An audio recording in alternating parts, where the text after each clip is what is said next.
পুজোর মুখে বুধবার থেকে রাজ্যে 72 ঘন্টা ট্রাক ধর্মঘট শুরু হয়েছে।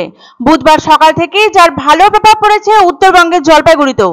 জলপাইগুড়ি গোশালা ট্রাক স্ট্যান্ডে দাঁড়িয়ে একাধিক ট্রাক। এদিন সকালের দিকে রাস্তায় ট্রাক চলাচল অনেকটাই কম। পুলিশি হেনস্থা থেকে শুরু করে মিথ্যে কেসের অভিযোগ সহ 7 দফা দাবি নিয়ে ধর্মঘটের ডাক ট্রাক মালিক সংগঠনের। দাবি মানা না হলে অনির্দিষ্টকালের জন্য ট্রাক বন্ধের হুঁশিয়ারিও দেওয়া হয়েছে। একটি দুটি নয়, 7 দফা দাবি নিয়ে বুধবার, বৃহস্পতিবার ও শুক্রবার ধর্মঘটের ডাক দিয়েছে রাজ্য ট্রাক মালিক সংগঠন। কোনো লরি বা ট্রাক চলবে না এই 3 দিন। মঙ্গলবার এই নিয়ে সরাসরি সরকার পক্ষকে হুঁশিয়ারি দেন রাজ্য ট্রাক মালিক সংগঠন। সংগঠনের সদস্যদের বক্তব্য, একাধিকভাবে ট্রাক মালিকদের হেনস্থা করেছে পুলিশ। মিথ্যে কেস দেওয়া চলবে না, বিএলআরও বাড়াবাড়ি বন্ধ, আন্ডারলোড থেকে টাকা নেওয়া চলবে না, গাড়ি বাতিল 15 থেকে বাড়িয়ে 20 বছর, আন্তর্জাতিক পরিবহনের ক্ষেত্রে বাংলাদেশি লোকেদের বাড়াবাড়ি বন্ধ করার দাবি জানান তিনি।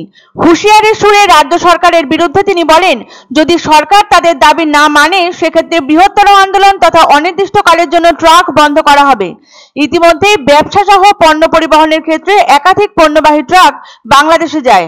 সেক্ষেত্রে ধর্মঘটের দিন ফুলবাড়ি এবং চ্যাংড়াবান্ধা বাংলাদেশ যাওয়ার 2 সীমান্তেই লরি বন্ধ থাকবে বলে জানা যায়। এক্ষেত্রে সাধারণ মানুষের যে বেশ সমস্যা হবে তা ভালো মতোই জানেন ট্রাক সংগঠনের সদস্যরা। তাই সাধারণ মানুষের উদ্দেশ্যে ক্ষমা প্রার্থনা করেছেন তারা। সব মিলিয়ে পুজোর মুখে ধর্মঘটের প্রভাব বেশ ভালো মতোই পড়তে পারে বাজারে, এমনটাই আশা করছেন সকলে। একদিকে যখন আরজিকর কাণ্ড নিয়ে প্রতিবাদ চলছে রাজ্য জুড়ে, তখন বুধবার থেকে 72 ঘন্টার ট্রাক ধর্মঘট ডাকল ট্রাক মালিক ও চালক পক্ষ। পরিবহন দপ্তরের পক্ষ থেকে তাদের দাবি মানা না হলে লাগাতার ধর্মঘটের পথেই হাঁটবে বলে চরম হুঁশিয়ারি দিয়েছে ট্রাক মালিক পক্ষ। এর ফলে বাজারে জিনিসপত্রের সংকট দেখা যেতে পারে বলেই মনে করছেন ওয়াকিবহাল মহল। 7 দফা দাবিতে বুধবার থেকে 3 দিনের ধর্মঘটের ডাক দিয়েছেন ট্রাক সংগঠনগুলি।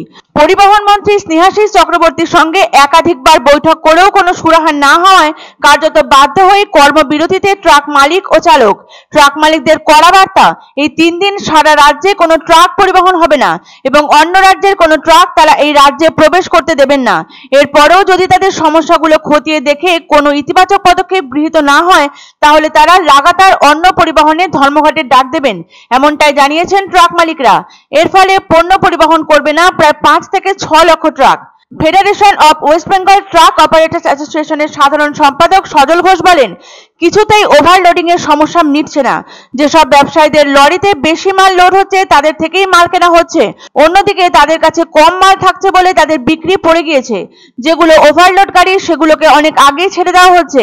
এই কারণেই বুধবার থেকে 13 সেপ্টেম্বর শুক্রবার পর্যন্ত রাজ্য জুড়ে ট্রাক ধর্মঘটের ডাক দেওয়া হয়েছে।